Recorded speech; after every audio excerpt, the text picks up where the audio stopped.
producers and top gurus around the country. And not only that, I have a special guest speaker, somebody that I look up to. Gary V is going to be in the building. So make sure you take your time and purchase your tickets now to the event in the link below. And enjoy the vlog. So I've done a couple of deals, and I hear you guys talking about these huge spreads, right? Mm-hmm. My spreads haven't been so big. And I think one of the things I'm working on is to have a deal now where I think I just offered way too much. Can you talk about how you started learning, when you're talking about walking through houses, what was your approach to getting the information? Like, I didn't know anything about real estate. Like you're saying you didn't know anything about real estate. How did you get that knowledge? How long did it take? Kind of elaborate on that. So not all my deals are $100,000 spread. I want to make that very clear, but we will get them. So basically how it works is the most important thing is not to talk about the numbers. The reason why earlier I was pointing my man out right over here for 200 grand is because he had no clue what he wanted. So now I get to plant the seed of what he wants. So when I'm at the appointment, the last thing I'm doing is talking about the numbers. I'm going to let you slip up and try to tell me what you want for the house.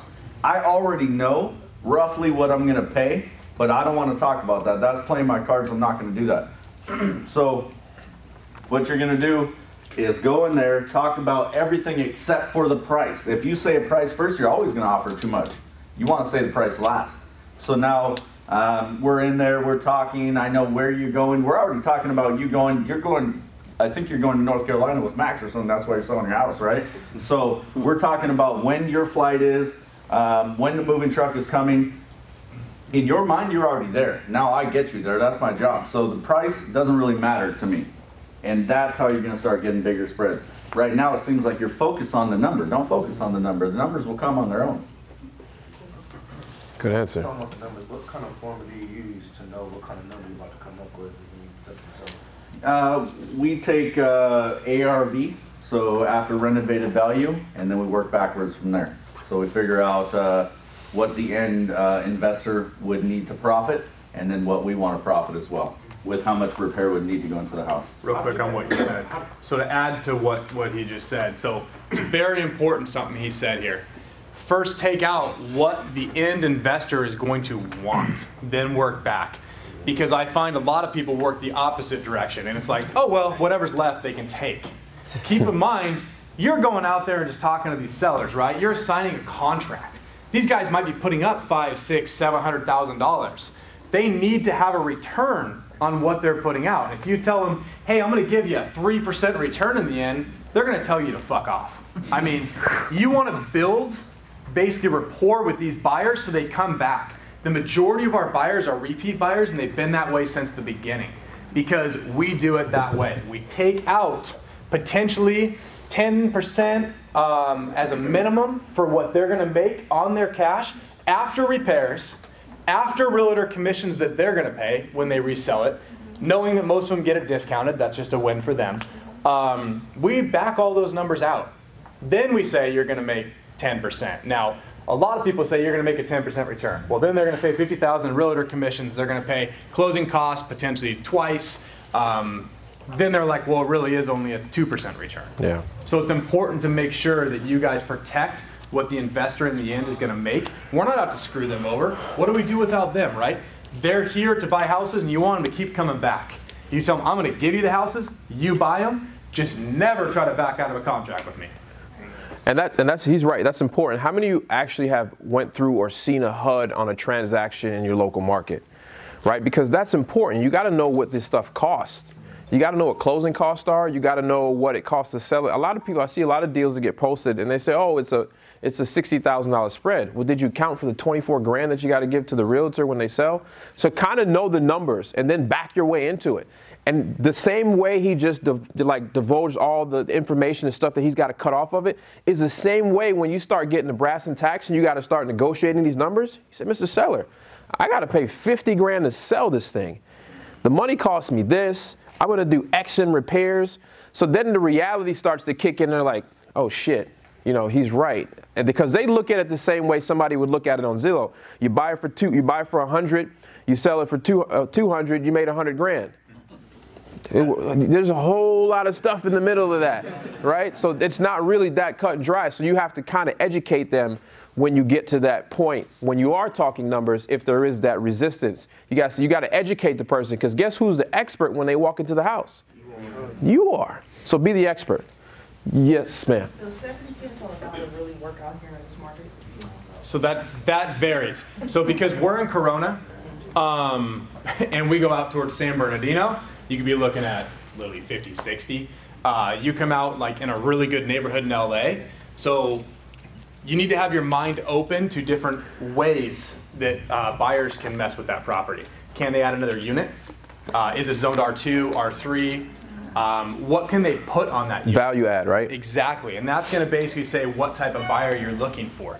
Development buyers are a little harder to get, I'll be honest, because they take their time trying to make sure it's the right thing. And a lot of times you're like, well, I only got 14 days, right? So it makes it a little bit tougher on some of that. But have an exit plan. We have some land right now with a house on it that we looked, and you could build 4 or 5 houses on it. We tried to get that thing moved. Like, our spread would have been, I mean, whew, it would have just been amazing. However, as we're getting developers coming back to us, we got them interested, but they realized it was like 15 feet too narrow to be able to put the houses and have the driveways to go back to them. So basically, boom, they're all gone. But now we have our exit plan, which is we can still make almost $100,000 wholesaling just the house. Oh, not bad. So, I mean, it's small, but I mean, food stamps might come into play, but it's bad, so. Is your ARV based on the Zillow or the MLS? We run, so basically for us, MLS, we may quickly look at Zillow and Redfin, and just average those two out if we're just quickly on a phone call with someone. But typically, like he said, we're not throwing numbers out to sellers. We're getting a number from them. What we're trying to look for on the phone calls is, do you even have any interest in selling, or are you just calling because you're retired and you want to waste my time?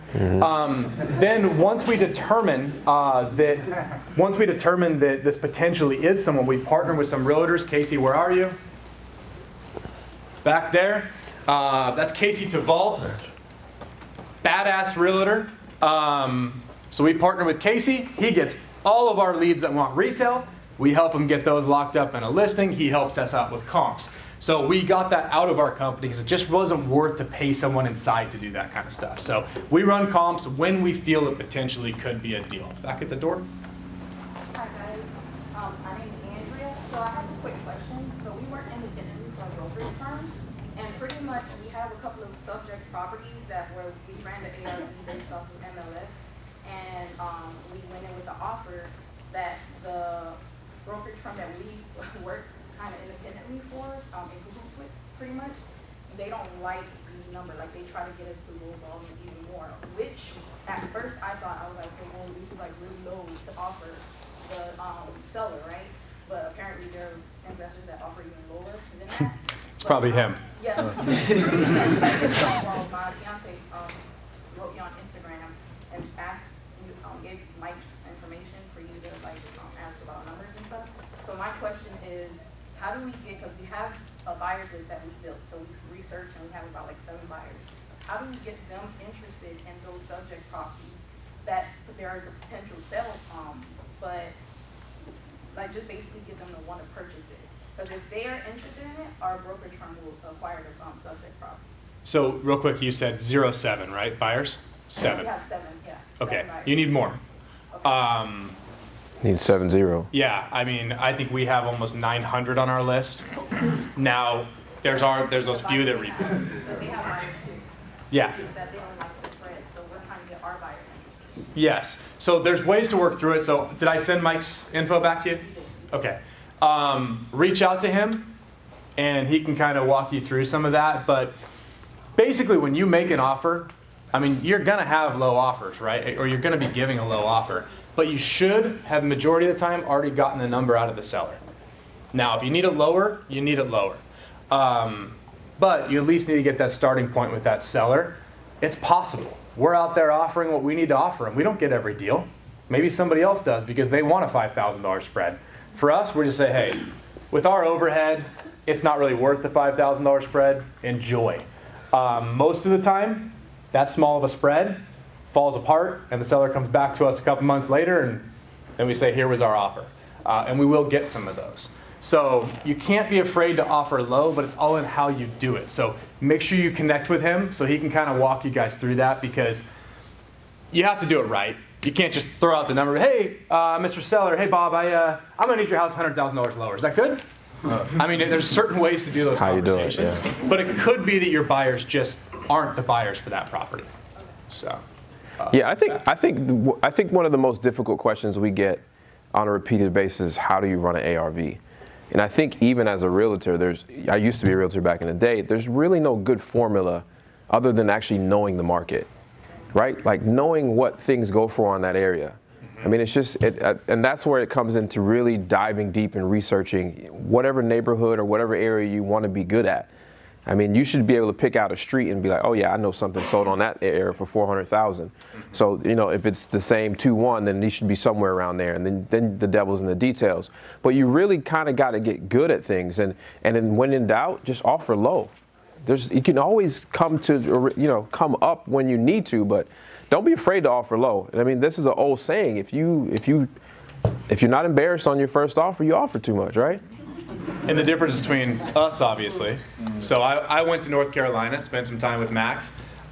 He drove me around and showed me some of these houses he's got. We walked through them, and I'm looking, I'm like, you got this for what? Like $10,000? I mean, when he offers low, he's going from like 10 to like 9,800 potentially, right?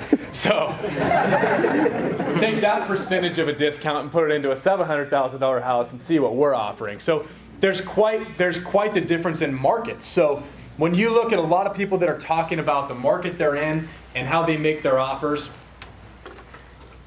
it's different market to market a lot, but the general concept is the same. You should be a little bit embarrassed on your first offer. You really should be. But ultimately, everybody has the same goal, no matter how big or how small your market is, how cheap or how expensive it is. We have an interesting market here in California.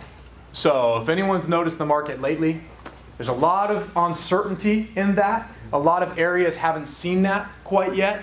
So we have seen deals that we thought should be insane, and we're literally trying to pull $5 grand out of it. So we had one that should have been $140,000 spread. All in contract, ready to go. Buyer basically tells us where to go. Our next offers on the property at that time were literally like a $20,000 spread for us. So, not saying the market caused that whole thing. I think this person just paid too much for the property, so that was a factor in it. But be careful as you're out there making offers right now because of the uncertainty on some things. Are the feds going to raise the rate? Anything like that. There's so many things going on that buyers are trying to be a little bit more careful on what they're actually taking down right now. Because keep in mind, you may tell that buyer it's a good deal. Well, keep in mind, the day that property closes, it might be 30 to 60 days in rehab. Then they've got to list it on the market. They've got potentially, 3 months on market, say. Then they've got, everything has to go perfect in escrow and title to have that thing close in 45 days after that. If anything falls apart, they're back to square one. They take on a lot of risk. So they need to make sure they have a return to protect themselves. And it's your best interest to help them with that to make sure they come back to you again. In the back right there. Two-part question. How much success are you finding working the absentee owner list? And how often do you run into tenant issues, evictions, and stuff like that? You actually read our mind. Apparently there's a lot of tenants in California over the last 6 months. Yes. I don't know what the hell we did, but I swear like 80% of our deals lately have tenants that we have to provide 60-day notice to. Most of the tenants tell us where to go. A lot of issues with tenants lately. So we ran into that quite a bit. Absentee owner, we've mailed it. I haven't mailed that list in probably maybe like 4 or 5 months. Why? It's not that it was a bad list. We have a, which I'll call it my super secret marketing list, which was presented to me, and I tried it, and it's killing it for me right now. But it is one person per area, so sorry, I bought up everything in Southern California. But that list cost me almost $17,000 a quarter. But but you're making 100 grand spreads. We're not sorry for you. It's but paying that bill, writing that check for 17 grand. That's just, yeah, whatever. So it's a good list, and we will go back to mailing it. But while this one I paid for is hot, I'm focusing on that. So it is a good list. Vacant, good list. It's up and down a lot too. So I mean, there's different types of all those things. Different. You can pull it from different sources, and you get different information. So I mean, every list you pull, there's always that certain amount that falls out of it because it's just crap data, right? Nothing's perfect. I think in my market, and really any market, the absentee owner list is basically somebody that owns a house does not live in it. It doesn't necessarily show distress or anything like that. And I think a lot of people, you hear that. That's the first thing you hear, right? Go get a absentee list and mail it, call it, do whatever, however you reach out to them. But remember, there is no signs of motivation. We're problem solvers, and just because I don't live in a house I own doesn't mean I have a problem. Now, yes, the window of opportunity may open, and your letter may come at the right time, but it necessarily is not something where you're going to be getting massive amounts of calls because there's not an identified problem. Most people that look at, Scott business, my business, they look at it in the sense that you have to do what we do. We have employees, we have all these things. We have to generate X amount of deals a month. It has to happen. For most of you, one deal a month, one deal every 2 months will make you leave your W-2 job and change your life. So the reality is you don't need to look at it as blast marketing or big marketing. You actually need to go deep. And that's why in my company I have a wide list and a deep list. So going deep into a problem that you learn and you can be able to solve will change your life. And, when I went deep into probate and taxes. And that's where I started earning all my money and eventually growing my team to where, yes, we have 5 or 6, 7 different types of marketings we go after, but you're not at the point where the absentee list is something you need to go after. I know it's easy to find. You can get it on ListSource, but it's really not budget friendly to go after that list because the return, the response rate is so low. But you're looking at somebody like he can put out $30,000 worth of mailers in a week. You can't. So you need to go an alternative route. He's got an axe. You need a scalpel. You need to go in this business with a scalpel and figure out how to fix small problems. And once you fix these small problems and you fix enough of them, then you can go get you a hatchet and just start swinging. And let's talk about, so to find some of those, list stacking, if people have heard about that. So you take multiple lists. So say, for instance, you have your absentee owner, you have a foreclosure list, you have a divorce list. Try to find somebody that's potentially across all 3 of those lists. Correct. They're an absentee owner, they're in foreclosure, and they're going through a divorce. So that person has potentially those 3 distress points. Most likely that person is going to want to sell to you more. There is a software called Property List Manager. It's a good software. It allows you to upload all your lists to it. And then you can choose, I want to see anyone that has 2 or more, anyone that's on 2 or more of my lists, and it will run the report for you, and you can literally click send to Mailhouse. I don't know what their mail prices are. Anytime you click to send as convenience, most likely you're paying more for mail. Yeah. But Property List Manager does help with that a lot. I don't know what the cost is monthly on it. $100, I think. I don't think it is anymore. I don't know. Sorry. But it depends on how many records you put in too. That can add up quickly. But it does help you with that. Or if you're good at Excel, build one. Build something you can throw in all your lists on all the tabs and have a master tab that you can just say, hey, tell me anyone that's on these things. And that's called going deep, because you're really trying to solve one problem. So you don't need to go after all of them. And I really want to keep that in the people's mind frames. Like if you're not at the point, like if you come to our mastermind session, you'll understand that's a whole different conversation. We're talking about using the big axe and the hatchet to do things, but you guys are down here, and it's not bad to be down here. It's actually it's more an advantage to be down here because you can do things that we can't do as fast as we can do them. So take advantage of being a one-man, one-woman operation and diving deep on problems where you can spend 5-6 hours reading about, I don't know, a tax code that you can find a loophole on something and take advantage on that.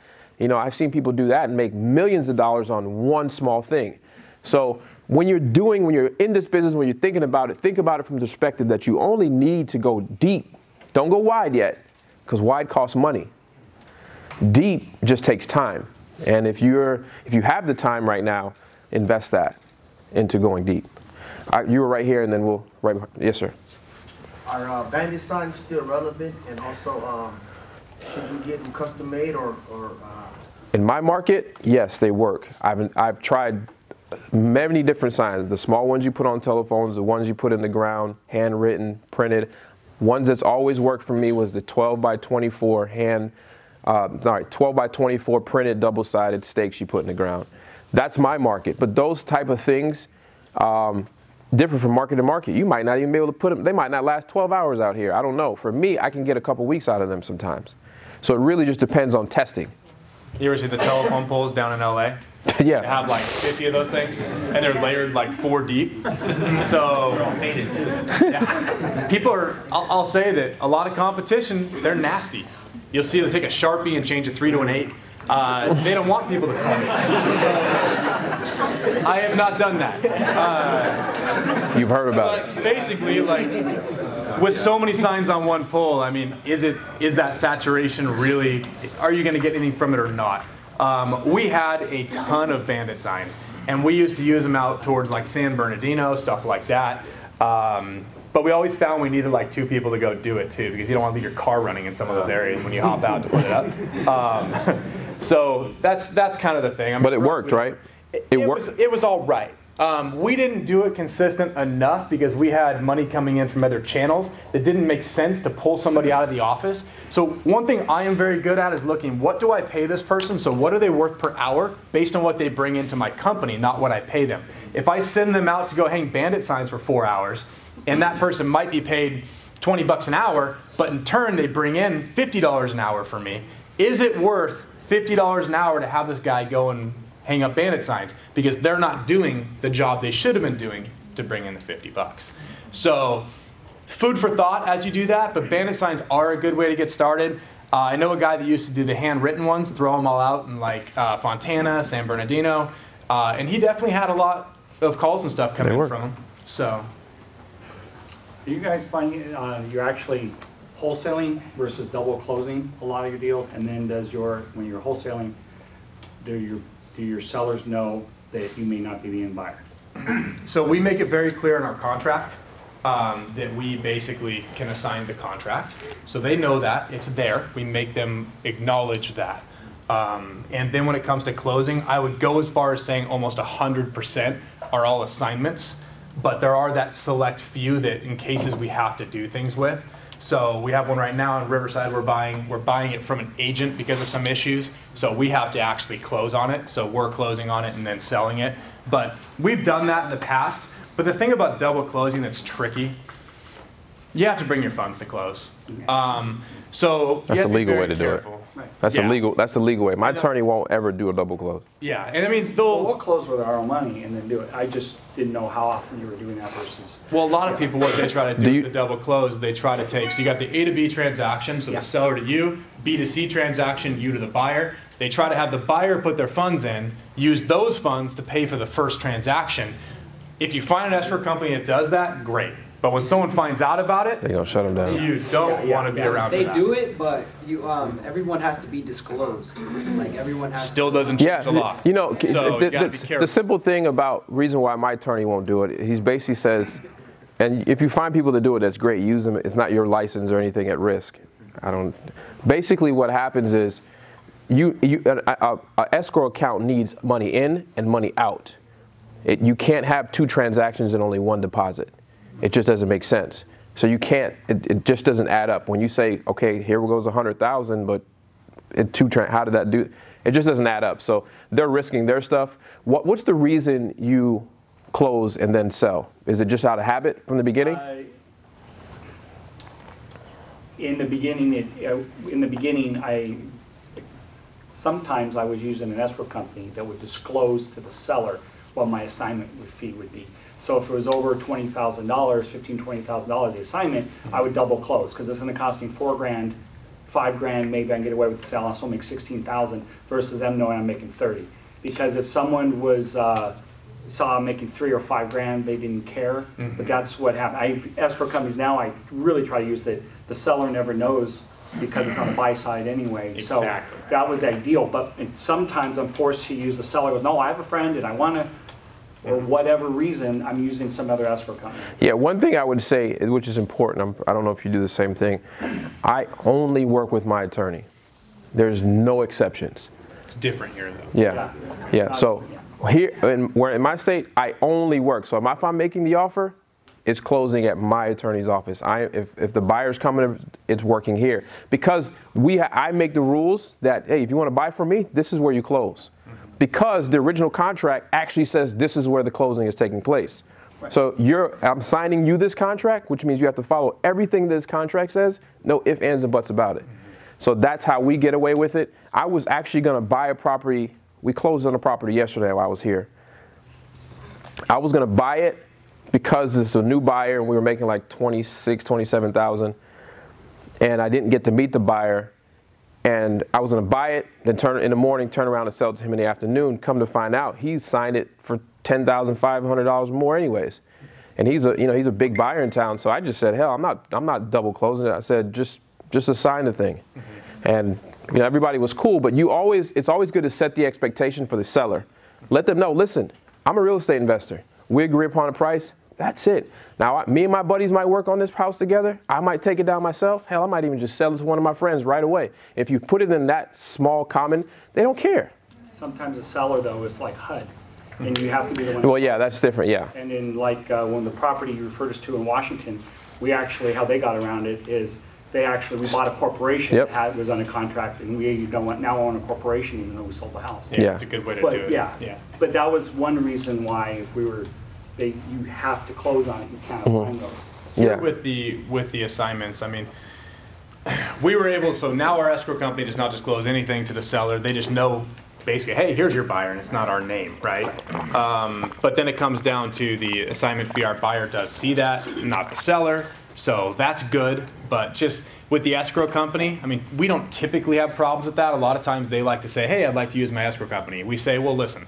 You're going to have to pay closing costs at that point then. I can do them for you if we use my escrow company because I give them 100 transactions a year. So, I mean, for them, they basically do my escrow for almost free, right? So I doubt your escrow company is going to do that. So I'll make that deal with you, but closing costs are going to be, I mean, just freaking inflate them. Right. Closing costs are going to be somewhere around 10 grand or so. I mean, that means that's coming off your offer. If you want to do that, we can do it. And then most of the time it's like, oh no, we're good. And we can do an introduction call to our escrow company. That helps a lot. So we can basically say, hey, here's their contact information. I call our escrow officer and say, hey, you're going to get a call from this person. Tell them how good you are. And then usually there's no problems after that. So. Perfect. Right here. The Inland Empire is a kick-ass place to invest. I was working with Vacant for about a year. I traded my time for some of her equity. I gave her $50,000. I made $75,000. She was happy. I was happy. I signed it over in Bloomington. You just need to talk to folks. That's it. Mm-hmm. Let's talk about something here with him real quick. So he's been at my meetup for a while. Mm-hmm. How long have you been doing this? Since you started it, man. Okay. So, what did you tell me? So at the last meetup, him and I got into a little bit of a battle. He cornered me, literally in the corner, and he's good at that. Watch out. But he's sitting here talking, and he acts like he has no business. No business. I'm not making any money. What the hell are you making per month? What did you just do? I mean, so just give me the number. What did you just do? Okay, I'll tell you what I did. I closed on 3 deals. I made $22,000. I also put another house under contract just last night in Emmett at 9:30. Didn't you say it was like almost $30,000? Yes. Okay. So he comes to me acting like he's on food stamps to me, and we're having a conversation. You probably Great could guy, be. By the way, I can give him crap. But I mean, you look at what's possible. When did you physically get your first deal? I think physically, 2017, everything before that was a fee and was just kind of learning experience. But I really started got going in 2017. Everything before that was just door knocking for like Home Investors of America, bird dogging, getting in front of homeowners. About 25 a day, 100 a week is what I was doing to try and get this information. So listen to that. So he's getting these deals and he's going out and door knocking, right? So there's so many ways to do things. Thank you, by the way. There's so many ways to do things that other people in this room could be doing. If you're knocking on a door and you're not getting far enough with it, there's someone to talk to. He told me his process the first time I met him. He comes to my meetup every month. And the first time I met him, he walked me through that process, and he's got a good way to get in the door. So these are the people you need to network with, not just us, right? I mean, everyone in here is doing something unique, and I guarantee you there's something in this room, multiple things in this room that we could learn that we don't even know because you guys are doing something different than we're doing. Raise your hand if 30 grand a month would change your life. That's what I'm saying. So, you know, you should try to build something that small and then scale. You know? Thank you for sharing the info, Scott. I appreciate that. Absolutely. All the way in the back. Yes, sir. Hey, Max. How you doing, sir? Absolutely. Scott, I'm saying, just for you guys, like, be real creative. I got real creative with my bandit signs, using social media, sending it out to my friends, asking them, hey, if I close on a deal, $1,000 in your pocket. So it's various ways you guys can utilize your platforms. Your friends are always on social media. Yep. So again, utilize it. Yep. Absolutely. Right there, you had your hand up. Go ahead. Hi guys. Hello. My name is Olivia. I'm from Raleigh, North Carolina. Cool. So Carolina. I watched you guys' YouTube, and I was like, okay, he's in California, good. So I was like, okay, so I actually have land under contract right now. That's like really like. It's like my first piece of land. I've never worked with land before. I'm like nervous. Okay, can I do this? So a lot I've learned so far. It's in Paris, California, 2.24 acres. I'm like, how am I going to get the comps on this? Like, what do I need to do to figure out what this land is worth? So the seller wants $100,000 for it, right? I'm trying to figure out if that's even like a good number. Like, you know, is that a good number? Like he said, his utilities on there. He said that, you know, you can put mobile homes on there. So I'm trying to figure out, you know, what the ARV is going to be on this. So I asked my realtor friend, and he pulled everything from the MLS. He's pulling like comps, figuring out what the ARV is, right? So I'm trying to figure out what the ARV is. So the ARV pretty much came up to $50,000. So I'm like, how do I figure out how to tell the seller that his land is not worth $100,000 and that, you know, we really need to come down to where there's like a spread for me to like make just something. Simply ask him, how did you get to that number? Yeah. And he's trying to sell you on speculation. Yeah. And you can't buy on speculation. Oh, you can put mobile home. Well, why don't you do it? Yeah. Right? I mean, that's a good. I ask that question a lot. So what? So if it's that, why don't you do it? And the reality is he's trying to sell you on a speculation, and you have to say, well, 100,000. How did you get it? How did you come up with that number? Right. And he probably can't tell you. Right. That's no different than a seller saying, oh, you can add on 1,400 square feet, so you're going to pay me that price now. Right. Yeah. So it doesn't work like that. You add value to a property to get the return. He wants you to pay for the value before you actually put it on there. Do you know how he got the property or how you attained it? So he bought it in like 1988 for like $10,000, and he's just never done. That sounds like a great number. 10 grand. 10 grand. Maybe 12, right? Because you get a little return on your investment. So at this point, you know, I try to see like who would be interested in it, and so far, like, you know, I didn't really get like good feedback because the numbers just weren't there. The numbers weren't. Have you asked him why he has? How did you come upon the lead? I saw this distressed house. Okay, it's a really weird story. I saw this distressed We're in real estate. It's all weird. LA. It's like in the middle, like South Central LA area, like trash outside the house. So I take my daughter to the babysitter across the street. I was like, whose house is that? You know, I need to go figure out whose house. She was like, it's the man next door's house. I was like, okay, I'm gonna go talk to him. I talked to him. He's like, I'm not selling that house. I'm leaving it for my grandkids. I'm like, they'll sell it. It's like homeless people like living. He lets homeless people live there. It's just trash. I don't even understand how the city allows him to keep it like that, you know? Mm-hmm. So I tried to convince him to like sell it. I was like, would you take $150 for it? Like just take $150. I just threw a number just because it's low bottom. Like, would you take $150 for it? He was like, yeah, most likely. And then here go his like little friend in the background saying, no, the land is probably worth. So I'm like, oh, girl, stay out of it.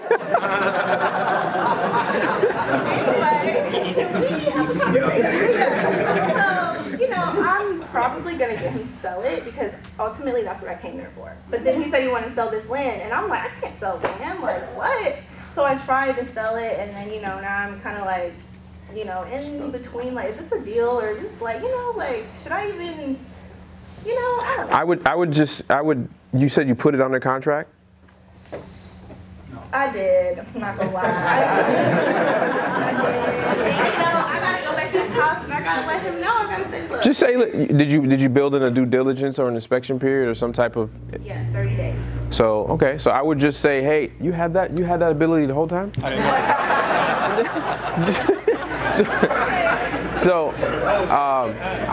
I would go back to him and just, you know, say, after doing some research, man, your property's not worth $100,000. I'm interested to find out how you would, you know, get away with it. But I would buy both that property and that property there for $175 or so, you know, I'm trying to combine it together, right? Even though because your spread, I'm pretty sure I'm not sure of the market, but I heard that market's changing like crazy where it's like coming along, right? Well, you have to be careful with land right now, especially in some of the outskirts, because it is definitely a harder time to move land because people don't know what's going to happen, you know, a year and a half, 2 years from now. So ultimately those people are saying, well, okay, if I buy this land, I'm going to develop it. By the time I get permits, do all the dirt work, do all this stuff. I mean, it could be a year till they even break through. That's how you have to explain it to him as well, too. Okay. Like, do you know what's involved with getting permits? Because he thinks it's just so easy. Oh, you can put a mobile home on there. Say this. How about you sell me this house right here, then you go develop that land in Paris since it's so easy. He's like, where am I going to live if she puts me out of this house? He's like, I'm going to go, he's 85. He can't do anything with that house. So I need to come up with something for him to be like, oh, where are you going to live? You need to live. Tell him, give him 150, tell him to move to North Carolina. I can get him a nice house. Right, Scott? So, you know, it's the motivation is there, but it needs to go. And I mean, you know, what would you do, Mike? So, all right, so you already got yourself in the door, which you don't want the land. Let's just be honest. Nobody wants the land. So, but the land is how you're talking to them. Right. So you do want the land. Yeah, it does. Right. So I didn't know it wasn't locked. Right. So it wasn't locked. You want to focus on this house, but what you're going to do is solve a problem for the land. And you can't purchase it for $100,000. You can't be upside down 50 grand. So what you're going to do on that is you're going to go talk to him, build rapport with him so he loves you and wants to sell you this house over here. Okay, so perfect. So stay on that good side. Okay. If you come back and say, hey, this land, you got to do this, and you got to do that, and you got to do this with a piece of shit, you're never going to be able to sell it, you're not going to be on his good side anymore. So you need to solve that problem. What you need to do is find a good realtor that could list it out there. I can't move it, I screwed up. I'm an idiot, it's my fault. Here's a realtor, I'm gonna put it on the market for you, I'm still gonna get it sold. I don't know what it's gonna pull, but I'm not even gonna make a commission off that land. I just wanna help you get rid of that. Get rid of it, because Smart. get rid of it. Yep. Smart. So now you solved the problem for the land, and now you're gonna buy that house. Yes. And you got my email address in case you don't, email me, we'll buy it. that house is a deal, y'all, I'm telling you. Keep working the angle. Yeah. Go ahead. Right. I have a question for Scott. So I'm from San Bernardino. I'm sure you guys know that area. Yes. You said you had your secret list that you target. What else are you targeting? What are your top 3, top 4 that you guys like? Literally right now, I'm targeting one list. That's it. So if you were in my shoes, I'm door knocking, I'm driving for dollars. I'm a realtor, so I do all that anyway. Yep. What list would you start off with? You definitely want to go distress. So many people mail like pre-foreclosures and things like that. I'd shift over and mail more of a trustee sale. So you want it, so people can blow this off for years. It can take years for the foreclosure to go through. If you switch to something like a trustee sale, they have that hard date that their house is going to the courthouse steps. I mean, that changes sometimes, but basically those people all of a sudden got that motivation that they may actually want to sell that thing. But when you do trustee sales, so properties that are in foreclosure, and for everybody to know this here, any property that has a default recorded on it, your contract has to be, there's a state contract for people in foreclosure. Do you remember what that was called? Right of rescission. I don't remember the name. Somebody say? 3-day right of rescission. There you go. 3-day right of rescission. That contract, you can just Google it. you need them to sign that contract. It gives them the ability to back out of the property, back out of the deal for 3 days. That sucks, but if you don't use that, then if anything goes to court, even after you close it, 5, 6 years down the road, the seller says, well, shit, I should have made so much more money on that property. They find out that you didn't use that, you are liable for that. So they can come back after you. So you've got to make sure that that contract is used for anyone that has a notice of default recorded. So important. So we actually just found this out not that long ago. And that's not good for us. See, even a big company like this, and that's what I like about this business. Nobody that's ever gonna try to like help you out is perfect, man. This business is forever changing. There's so many moving parts. We fix so many problems that even a guy that's doing $3-4 million a year is like, we just found out something that we're probably liable for some things, and then he's sharing it with you so that you don't have to go through that same thing. So just, man, that's what I love about this business. It's forever teaching me something. That's why it's interesting every day. Yes, sir. And then you. Max, you dropped what seemed like a gem last year about a water lease. Yeah. Scott, is that something you use in California? I tried to use it. I'm not in Central Valley. Did you get it? So when you start requesting those type of lists, there's a Freedom of Information Act, FOIA. This is something that could be gold if you get it worked out properly. Basically, there's certain data that cities and counties have to provide. And most of the time you call them, hey, I want the code violation list. Hey, I want the water list. We don't have it. We can't look it up that way. We can't run a report. We need the address. Don't test me. I will send you a list of every address you have in your city, and you can look them all up there. Freedom of Information Act is, if you look up, I think it's like foia.gov, I believe. Otherwise, you can just Google it, and it shows kind of the things you can get and how much time cities have to respond. When you request it, if you word it perfectly, like, hey, I want this list. The Freedom of Information Act says I can get this list, and it says you have 3 days to reply with this list, and you can charge me a fee for it. But there's even rules on what they can charge you with fees. So if you do that right, that causes a scramble, because most people just say, hey, can I get this list? And they say no. If you do it the right way and you follow that process, they have to provide it. As long as you're not asking for something that obviously invades privacy or something like that. Safety reasons. Exactly. But also remember, I believe the Freedom of Information Act does not give you, you cannot request it to use it for marketing reasons. Make sense? So you can't request a list because you're going to mail to it. That's not what it's for. You have to, you can use it in any education form. You can say, hell, you're making a YouTube video about whatever the list is about for data reasons, right? But you can't say, hey, I'm a real estate investor, I'm going to mail these people to see if they want to sell their house. Have a friend request a list and sell it to you for $5. Or just really make a YouTube video about it that nobody watches, and then you weren't lying. Did you have, yeah, go ahead. Hey Max, I can say honestly that I'm most inspired by your wholesale projects. So in the event of a long distance wholesale in a virtual market that I operate in, would you recommend going with a project manager or just a general contractor? That's tough, man. I really don't trust contractors, especially when they're long distance. You can't trust them when they live next door to you. So I would maybe try to find somebody that is separate, that is incentive based upon the project completing on time and the spread, right? Depends what market you in, what your virtually wholesaling is, that number could be pretty low. Like if somebody's incentivized to watch over your project, and it can be $5 grand. I don't know what your spreads are going to be, but that can be, if that project can be done in a month, $5,000 in a lot of states is a lot of money. So somebody you can build rapport with. Also, they have these wireless cameras that run off of 4G network that don't also need batteries. and you can have those put in houses that are being constructed, and you can know when the contractor shows up, when they leave, what they're doing and stuff like that. It basically runs off a battery pack that lasts a couple months. It also runs off of like a 4G internet card or something in it, and you can watch and literally see what's going on in the house at all times. That's how I know some people that might manage their projects like that.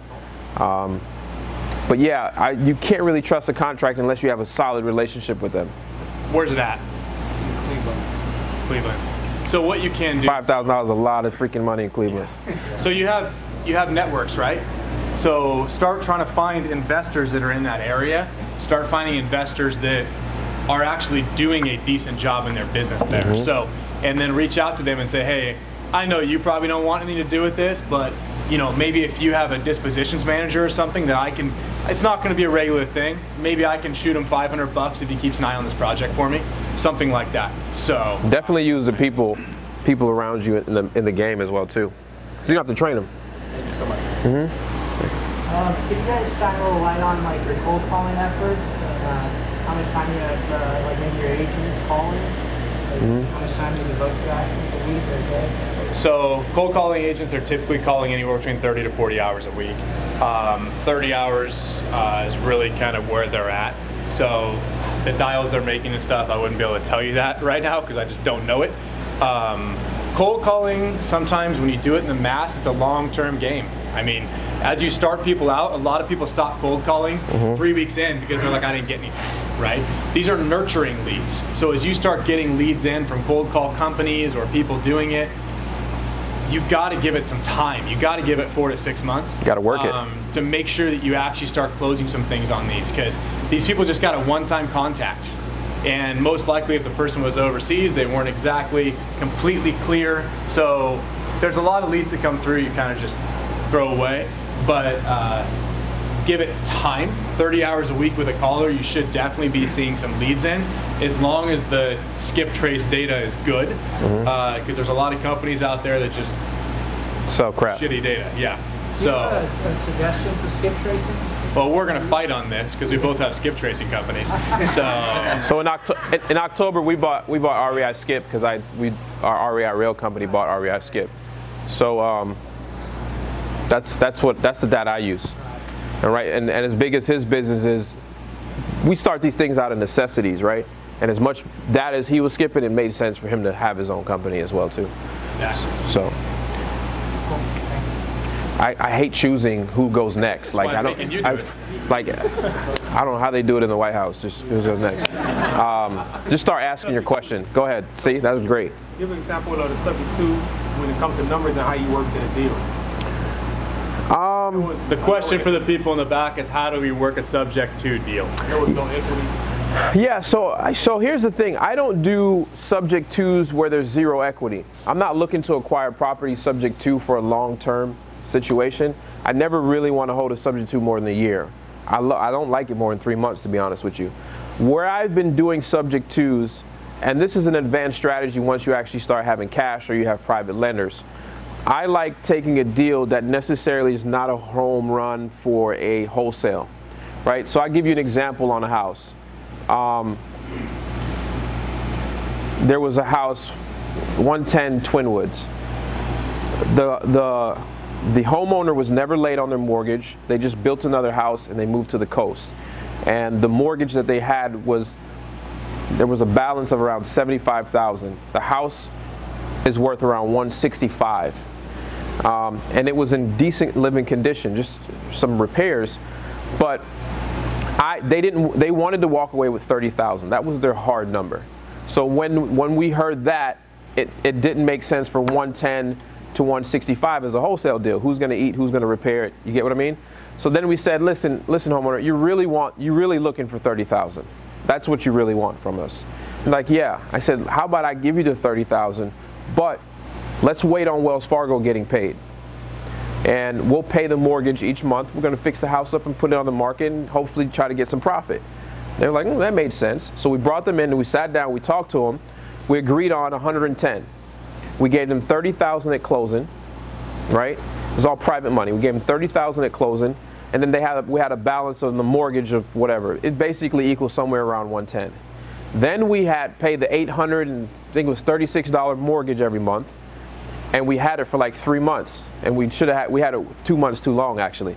But we went in there, we cleaned up the yard, we paint, we added carpet to a bedroom that didn't have carpet, we changed out the toilets with the the buttons that go on the top. It just looks newer. $100 at Sam's or something like that. And we cleaned up the yard and did that, and then we put it on the MLS at full retail. You see, so the property is in our name. We put it in a trust. That's how we keep the property. We pay the mortgage payment, and the only thing we're out of pocket is the $30,000, and then the $800 something. The rehab was like $3 grand. So you see the money we have in it? That's like 15 grand here. Yeah, exactly. Well, I have people on staff. So I have a carpenter. My younger brother works for me. So I have a lot of people that work for me because we continuously do these projects. So I have people on staff that make by the hour. But yeah, 15 grand out here. So we went in the house, did the rehab, and then we put it on the market at full market price. And we got an offer in like 24 hours. And what we did is actually we didn't do full market price. We went a little bit lower. Because the point is, we didn't want to go for the home run, but you turned something that was not a wholesale deal into still a short flip. Now we only did it because it just wasn't a lot of work, and it just made sense, right? And the only thing it's costing us is this monthly mortgage and the cost of the loan. So we got about $30,000 in the project, and $35,000, and then I think we ended up making like $25,000, something like that. Yeah, we put it in a trust because there is a clause that on a mortgage, on every mortgage that's due on sale. Yeah. So, but a mortgage company can't tell the property owner what to do with the property if it's in their best interest. So when they look at it, we just put it in a trust that's named something after the property or the family, and either that or make it the property address. Yeah, that's what we do. 123 Main Street Trust. Do something like that. That way, at least. You don't want it to trigger the bank. If anything raises their eyebrows and they say, oh, there might be something wrong here, they're going to look into it. So you want to make sure that you have something that looks like that. If the first name's Smith, you can make it Smith Trust. You still own the trust. It doesn't matter what it is. But have something that makes the bank think that basically all they did was they had this property and they moved it into a trust. And that's it. So. I'm not going to choose. You can yell though. Right. How you handle nurturing your lead follow-up? You're next. How do you handle your nurturing your lead follow-up? Yeah, like I had a deal where it's like, the guy told me he wanted to sell, call him back in a month, he said he was going through a probate. I call him back in a month and it's like, now his attorney's handling it. So how do you handle like as far as like your follow-up? Like do I call him before, or like you just keep calling him, or like, when's a good time to call back? Like how do you nurture those? So can you say that again real quick? I heard two things, so I heard part of what you asked. Oh yeah, I was saying, how do you like handle your follow-up as far as like nurturing your leads? Like you get them on the phone, you get they address that they want to sell, and you get to that point and it's like, you call them. I called one guy and he was like, yeah, call me back in a month, I'm going through a probate. I call him back in a month and then he tells me that his attorney is now handling it, and I missed out on the deal basically. So I'm trying to figure out how do I avoid that going forward. Well, I would say you didn't miss out on the deal because the attorney's not going to buy it. Right. So the attorney's walking him through the probate process and processing all that for him. Most likely it does get a little more complicated because the attorney's going to want to review your contract. They're going to want to basically change something. Even if one attorney wrote that contract, another one wants to change it because they all have different opinions. Right. Still nurture that lead because that house is going to sell. Now it depends a lot when it comes to probate. What does the probate require? Do they require an auction to take place? What is it? Do they require it to be listed with an agent? There's a lot of different things. So stay on top of it. Still follow up. I mean, I'm not saying call the guy every 5 days, but sometimes follow up every now and then. Sometimes a quick text message is good too. Oh, dude, it was a house phone. Okay. So if it's an older guy and he tells you to call back in a month, make sure you call him back in a month exactly to that date. Because so younger generation a little bit different, right? We're laid back. You don't need to call me. I'll call you, whatever it is. With the old guy, and he says, call me in a month or call me in 2 weeks, you're calling him exactly on that day, because then you're going to build his trust. And in return, he's going to keep talking to you. He's going to, you know what, this guy actually does what he says. I'm going to work. That's what I did though. And he was like, now my attorney is handling it. So, you know, the attorney, when they get it, they refer it out to a realtor or whatever, you know what I mean? But he still makes that decision. He still makes the decisions. And you got to ask him, now, are you still making it, even though your attorney's doing this, do you still make the decisions? Your attorney just advised you, and more likely it's yes. So just tell him, hey, look, I'm really still interested in purchasing this property. You told me to call you in a month. I called you. You know, what do I got to do? What's your attorney's name? I don't know, something. Okay. And from there, then you can say, you know what, I'm just going to give you a call. What do you think? Like maybe 3-4 weeks, every 3-4 weeks, I'll just check in with you, see if there's any updates. Because if there is, I'm right here. I'm ready to go on it. So I'll just check in with you. Is that okay? Yeah? Okay, perfect. Yeah, so with difference in demographics, right, you guys are in totally different markets, both of you. I can tell by the prices you guys are talking about. But if you were able to pick any market you could, where would you go, one? And then two, is it better to be in a market where it's less expensive versus more expensive? I mean, obviously, because you might need to do more quantity, but it might be easier to do more quantity, right, than to do less quantity and get a higher payout. That's actually a really good question. So when it comes to doing more deals versus less deals, so let me explain kind of what I hate sometimes, right? We may do a little bit less deals than somebody in a different market, but we get a $100,000 spread. So, but what happens if that $100,000 spread falls apart? That hurts more than a $3,000, $4,000, $5,000 spread falling apart. So really it depends on your preference. I've always been more of a gambler. So I prefer to take the chance to get 100 grand versus, you know, $2,000, $5,000 payments. When it comes to market, that one I'm going to hold off on answering because we are literally almost finished ready to go into that market. So ask me at the next meetup if you come, and I will give you all the details on it. So, yeah, I mean, I like, as an entrepreneur, I like something that I can continuously do over and over and over again, right? Create systems in a business. And he does a great job in this tough market, doing the number of deals he does over and over again.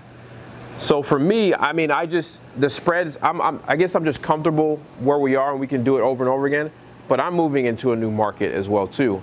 And to kind of describe that market, me personally, I want things that are on an uptrend, not at the top, because anything up there has to come back down, right? So right now he's worried about when it starts to come back down, he's starting to feel that. We haven't felt that, right? So we're still climbing, and then after everything collapses over here, then we'll read the news and then we'll start collapsing as well too after there. So we're reactionary. You guys kind of lead the markets around the country.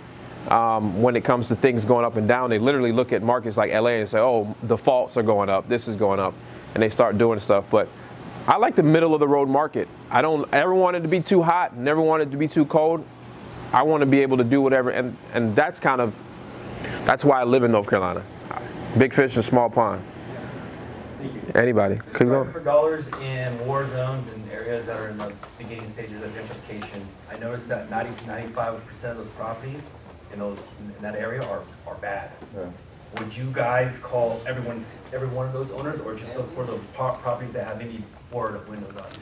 So first thing to check out with that, there's something called an opportunity zone. Yep.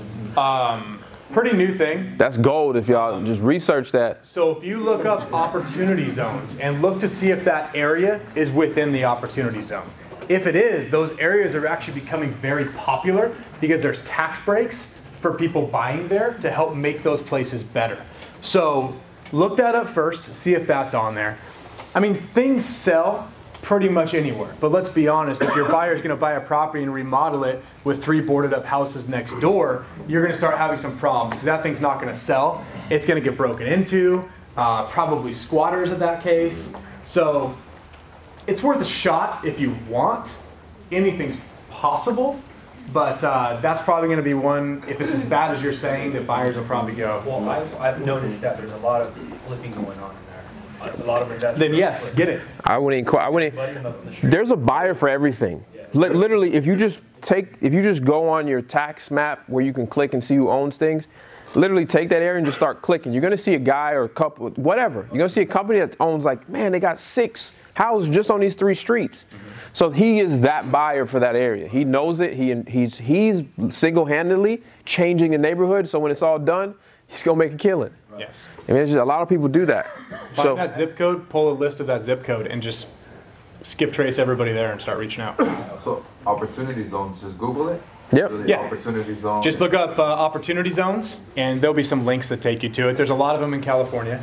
There's probably a lot more out towards you too. Yeah. So check that out, because you can read through everything they give you, but your buyers get specific tax breaks for holding the property a certain amount of times, because they're finding these areas that are more war zone type of thing, and they want to start revitalizing those areas and making them better. So use that. I don't know all the details on it, but it's real good. It's basically tax-free money. You don't pay money on any gains. And you can take money from gains and put it in there, and when that sells, you pay no gains. Yeah, let's go over here.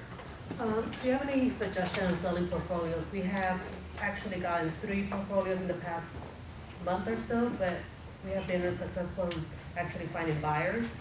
And they were actually in different states too. We got one in Detroit, one in Texas, and the last one was in Cleveland. So, any suggestions? I mean, portfolios definitely, people are going to want them. Your challenge is what you just said, is if there's houses in multiple states within that portfolio, that makes it more challenging. So if the houses were all in one state in the portfolio, that would be a little bit easier. Yes, actually the houses for... She's saying different states. You got different portfolios. So all the portfolio is in one state. Yes. Yeah, that's fantastic. But keep in mind, you probably want to make sure you contract each one of them separately. So you always want to make sure you do that. Yeah, I mean, as long as buyers will buy if it's a good deal. I mean, you can sell it to 3 different buyers or 4 different buyers. It doesn't even really matter. Do you think you got a good deal? We think we did. On one of them was like almost like a $70,000 spread, but just having it was just in a isolated area in Texas. So I think I actually sent it over to Mike. Mike kind of saw it. Do you see who's buying in the area? Did you be able to try to look that up? No, we haven't. And look at LLCs and corporations, because you have institutional funds that will buy up stuff as well too, and because they like portfolios. Yeah, what we should probably do is just connect you with someone close to that area. That's probably going to be the best way to go, especially if you're saying if it's outskirt versus like city. It's not, it's easier just to connect with someone on the ground there. So I'll see how close Johnny is to that. Johnny Moore, you can look him up. He does a lot in Texas, good guy. He'll probably be able to help you out too. So let's see where it's at and go from there. You have the email on that? Resend that to me, please. I will. Yeah, I was about to say, when do you work, man? All these emails you get, when do you work? Right, exactly. We have probably about 3 minutes left. Oh, do we? Yeah. How would you deal with a motivated seller with an off-market property, and he has tenants basically that's behind 3 months? He wants to That's perfect. Love that. That's a gold mine right there. Get in front of him. I think the estimate is probably like 263. He said like 230, I believe, around the range. But he still got to pay the back. What he behind on? Getting a little tighter there. It just went like. Yeah, you got nailed upside down. Let's go. Yeah, that's going to be a little tight, but keep in mind that is his estimate. So the sad thing is about estimates, a lot of times they're high. Right. So it could be that really what he owes is. How long has he had it? It's high until you go I'm not even sure. He got another property now that he stays in. He's in the military, so he's ready to get off of it, but he still got tenants living. Yeah, I mean, that probably should sell with a realtor if it's there, but first check those numbers. So make sure you know the ARV, don't go off his estimate. Right. If the ARV is potentially 3 something, then and one more tip: if he's desperate enough and the numbers are, let's just say he owes a little bit less and the numbers are a little bit higher, just because it's not a wholesale deal, you have other buy and hold guys that would love. If he's in the military, he probably got a great rate on something. Yeah. If he's desperate and probably can't afford both homes, especially because the tenants are not paying, it can be a sub-2 deal that you can sell the sub-2 to somebody else, because somebody else is only going to look at it for a cash performing asset that they don't have to put, they don't have to buy it. So there's other ways to analyze it. And I know people that you can make a deal if the numbers make sense. It doesn't have to be a wholesale. The thing to look at though is make sure that it's not, if it's in rent control, it's going to be a lot more different. Oh, you guys got all types of crazy shit out here. What's that? It's in the state of Texas. Oh, it's in Texas. Oh, just pull tenants out. Yeah, pull them out. We're pretty much out of time. So you guys here that are not in my meetup, check out SoCal Real Estate Wholesalers. We do this once every 30 to 45 days. How much does it cost? It's all free. So we do the role playing. We'll see a lot of different scenarios. You guys have the ability to talk to us about what you want to see. Obviously, we do a lot of cool stuff. We have Max at one. We had Jalen White at one last time. We're going to have some visitors come into the other one, some buyers that are going to talk to us about what it is that they want to actually see out of some of these meetups. I'm going to have our escrow officer come into one of them to talk about what you guys need to look for as far as escrow costs, title insurance, things like that that you need to be aware of. But ultimately, we get together and really just try to answer questions and have a good time. So check that out. When's your course coming out? The course? Mike and I are building a course. That is probably going to be a couple months. But the real thing is that he's doing this because he just wants to. Like, he's creating a community here in the SoCal. Now, yeah, he may benefit from knowing all of you, but you still benefit from knowing him. Right? So it's like a give and a take. Like, there's not anything crazy behind why we do this. I mean, I didn't fly out here just for a meetup. I mean, a pop-up, but you know, it's still taking time out of my day. I had to drive all the way from downtown LA to come, you know, so just, you know, it's important to be around people like this, and that's why I hang out with Scott. And I'm glad this is the first pop-up that I did less talking than the guy next to me. Remember, it's always important to be the dumbest guy in the room. I'll be honest, Scott knows more than I do. So that's why I talk less when I'm around him. You get it? So I don't always have to be the guy in the room. I'm learning as he's talking to you and so on and so forth. So that's why, you know, it's important to come together. And the real most important part about all of this is you guys coming together. I don't know how many people are in here right now, but this is the important side of it. This is now like your real estate family. This is like, you know, you don't have to go to a traditional RIA to have this type of synergy. And you guys can help each other with deals down the road. You just never know. One of you might have a buyer that you have a property for. Somebody might want that piece of land in Paris. You just never know. Now you have X amount of teammates here. So take advantage of that. Exchange numbers, talk to people, even when I'm gone and when Scott's gone, shake hands, you know, talk to each other.